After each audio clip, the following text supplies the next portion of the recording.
व्यक्ति बंद कमरे में बैठकर हमको नाम बदनाम करने के लिए, हमारी राजनीतिक छवि को धूमिल करने के लिए आरोप प्रत्यारोप लगा रहे हैं, जिसमें कुछ लोग लगे हुए हैं जो पुराने हमारे राजनीतिक प्रतिद्वंदी हैं। कितना बोल रहे हैं कि राजनीतिक प्रतिद्वंदी। मेरी पत्नी 9 नंबर वार्ड से 10 साल पार्षद रही है और ये उधर वो हारते थे चुनाव। इधर ठीक है, चुनाव में जीत हार लगा रहता है। वो 10 नंबर के से उम्मीदवार होते हैं, मेरी पत्नी 9 नंबर की उम्मीदवार थी। बार बार उनका प्रतिष्ठा धूमिल करने में लगे। बिल्कुल नहीं, अगर मैं पूर्वाग्रह से गारसी का कोई काम नहीं करता हूँ। अगर अच्छे काम करेंगे तो मैं फ्रंट पे आके उसका सराहना भी करूँगा। आप बताएं, रक्सौल का जो धरोहर पशुपति धर्मशाला है, उसके बारे में बोल रहे हैं कि मैं उनको बिकवा रहा हूँ, मैं छपरा गया, मैं उसमें इन्वॉल्व हूँ। इनके पास क्या प्रमाण है? अगर ये रक्सौल के ठेकेदार बनते हैं, जो जनता के सामने कागज लाएं, कागज तो लाना पड़ेगा ना। अगर आप किसी को बोलते हैं चोर है तो प्रमाण तो देना पड़ेगा ना। रघु गुप्ता जी कर रहे हैं, चैलेंज है उनको, हम क्यों दिखाएंगे उनको चीज़? वो हम पर उनमें दम है, चुनौती देता हूँ तो हम पर मानहानि का मुकदमा करें, कोर्ट में दूध का दूध पानी का पानी कर देंगे। हमको विषयांतर मत कीजिए इस चीज़ को। मेरी लड़ाई एकदम लक्ष्य सामने है कि धर्मशाला को बचाना है। वो अगर रक्सौल के ही इतने हितैषी हैं तो बंद कमरे में वो बाइट नहीं दें, वो समाज के सामने आए और समाज उनके साथ रहेगा। और ये बता दें, ये वार्ड नंबर 10 में ये पशुपति धर्मशाला अवस्थित है और उसके मालिक सुरेंद्र प्रसाद, उनके 3 पुत्र हैं। जो अभी सुरेंद्र प्रसाद लगभग 96 से 97 उम्र का वो है, वो वृद्ध हैं, वो घर में रहते हैं। उनके 3 पुत्र हैं, राजीव कुमार उर्फ राजू बाबू, संजय कुमार उर्फ संजू जी और आनंद कुमार। वो हमारे स्वजातीय हैं और हमारे संबंधी हैं। कुछ दिन पहले वो हमारे पास आए और बोले, रवि जी हमको आपसे कुछ राय लेना है। हमने कहा बताइए क्या है। उन्होंने कहा कि धर्मशाला तो मैं इतने दिन से चला रहा हूँ, पूरा रक्सौल जानता है, पूरा जिला जानता है।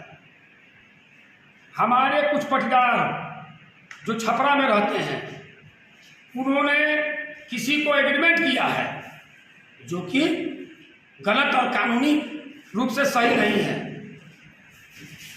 जो हम पूछे उनसे कि आपकी क्या राय है, तो उन्होंने कहा कि मेरी यही राय है, जो हमारे पुरखों इस धर्मशाला को चला रहे हैं, जनता को सेवा कर रहे हैं, और जो गरीब गुरुआ लोग आते हैं जो उतना पैसा नहीं दे पाते हैं, उधर पालना ठहराते हैं, वो नेपाल जाए, कहीं जाए। हमारी इच्छा है कि धर्मशाला रहे, हमारा पूर्वजों का नाम रहे। ये बताइए आपका ही नाम क्यों ज़्यादा उजागर हो रहा है और भी आपके समाज के? ये तो आपको बताए ना, जो व्यक्ति बैठ करके कमरे में कर रहा है, उसके पुराने किसी भी उठा के देखिए कि हमेशा हमारे ऊपर लिखते हैं। और जो लोग उनके टीम के साथ जुड़े हुए हैं, हमसे 2 बार चुनाव में जनता ने उनको जवाब दिया है। बाकी लोग क्या लिख रहे हैं वो रवि जी, नुरुल्लाह खान जो भी मुद्दा उठाते हैं कहीं ना कहीं सही साबित होता है। आपका कहना जायज़ है, मैं उसको नकार नहीं रहा हूँ। मैं ये कह रहा हूँ, रक्सौल की जनता इंतजार कर रही है कि मेरे हस्ताक्षर, मेरे निशान, मेरे पहचान के वो कागज सामने लाएं, तब आप ही पे एक सवाल नहीं उठाए हैं, पक्ष और विपक्ष दोनों को उठा रहे हैं, लेकिन रक्सौल के विकास के लिए पक्ष और विपक्ष एक नहीं हो पाते हैं और रक्सौल को बर्बाद करना होता है तो पक्ष विपक्ष दोनों एक क्यों हो जाते हैं भाई?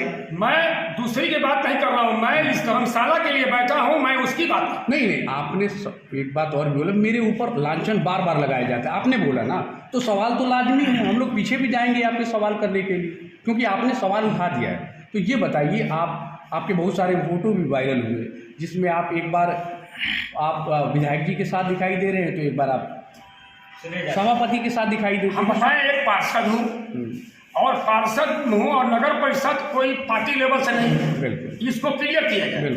और वो सभापति के पुत्र हैं जी, और नगर परिषद का मैं पार्षद हूँ। अगर मैं किसी भी भाजपा के किसी भी कार्यक्रम से विपरीत अगर दूसरी पार्टी के किसी कार्यक्रम में आप वीडियो लाएं, तब मैं दोषी। अच्छा, लेकिन इसमें आप जा सकते हैं, इसमें जा सकते हैं, अपना पल्ला पलट सकते हैं, कभी इस पार्टी कभी उस पार्टी, जहां आपको कुछ फायदा दिखाई दे उधर जा सकते हैं। मेरी बात सुनिए, अगर वो मैं अभी बताया ना कि नगर परिषद के सभापति के पुत्र हैं वो। बहुत से लोग हैं, जब मेरा यही वस्त्र है तो क्या मैं सुरेश यादव जो सभापति के पुत्र है, मैं उनके साथ रहना मेरा कोई गुनाह है? सभापति नहीं ना, पुत्र ना है, सभापति नहीं ना है वो। पुत्र की बात नहीं, सभापति पुत्र वो ऑलरेडी नेता है। देखिए वो सभापति प्रतिनिधि हैं। आप समझिए बात, वो ऑलरेडी नेता हैं। वो किसके नेता है? राष्ट्रीय जनता दल के नेता है, जिनके साथ में आपका फोटो खूब सारा वायरल होता है। सुनिए, वायरल हो, मैं क्या बोल रहा हूँ, वो नगर परिषद में मेरे वो आप उनके अगर सभापति के साथ होते, सभापति महोदय के साथ फोटो होता तो कोई आपको इसमें ऑब्जेक्शन नहीं होता। नहीं, ऑब्जेक्शन ये कोई नहीं है। अगर इस चीज को आप उठा रहे हैं तो पार्टी भी मेरी देखती है। आपसे ज्यादा मेरी पार्टी देखती है। हमसे ज्यादा पार्टी क्यों देखेगी? आपका एक एक मूवमेंट पे हम लोग की नजर रहती है, क्योंकि हम लोग रक्सौल के लोकल चैनल जो सोशल मीडिया है, जो हम लोग इन्फ्लुएंसर कहे जाते हैं, आप पे एक एक नजर रखते हैं। हम बता रहे हैं ना कि नगर परिषद में मैं निर्दलीय उम्मीदवार रहा हूँ, कोई पार्टी लेवल का नहीं। लेकिन वही स्टैंडिंग कमेटी की जब गठन होता है, वहाँ पे बैठा जाता है और किसी मुद्दा पर चर्चा होता है, तो उसमें बीजेपी और आरजेडी क्यों दिखता है? कहाँ दिखता है? दिखता है क्या? दिखता है सब जगह दिखता है। आपको दिखता होगा, मुझे तो नहीं दिखता है। हम वहाँ एक नगर परिषद के हैसियत जाते हैं, वहाँ पार्टी लेवल से नहीं जाते। चलिए, छपरा बीच में आप गए थे। छपरा मेरा ससुराल है। छपरा बीच में गए थे आप? नहीं, इधर नहीं गए। आप इधर 6 महीने ना साल भर से नहीं गया हूँ। आपके ऊपर ये कैसे लग गया कि आपने महदा बनाने में आपका रोल है? आपको मैं बताया ना कि छपरा मैं इधर तो गया नहीं हूँ, मेरा ससुराल है। मैं नहीं जाना चाह रवि जी मुझे खुरेदिया मत, आपकी अंतरात्मा जानती है। हम फ्लोर पे नहीं लाना चाहते, क्योंकि आप कुछ नहीं है इसमें। अब ये मामला विस्फोट हो चुका है, समाज के सामने आ गया है, तो महत्वपूर्ण बात है कि ये धर्मशाला कैसे बचे। और रक्सौल के सर्व समाज को और मीडिया बंधुओं का धन्यवाद। आप लोग आगे आइए, इसको बचाइए और इस लड़ाई में हमारा नैतिक समर्थन कीजिए। धन्यवाद।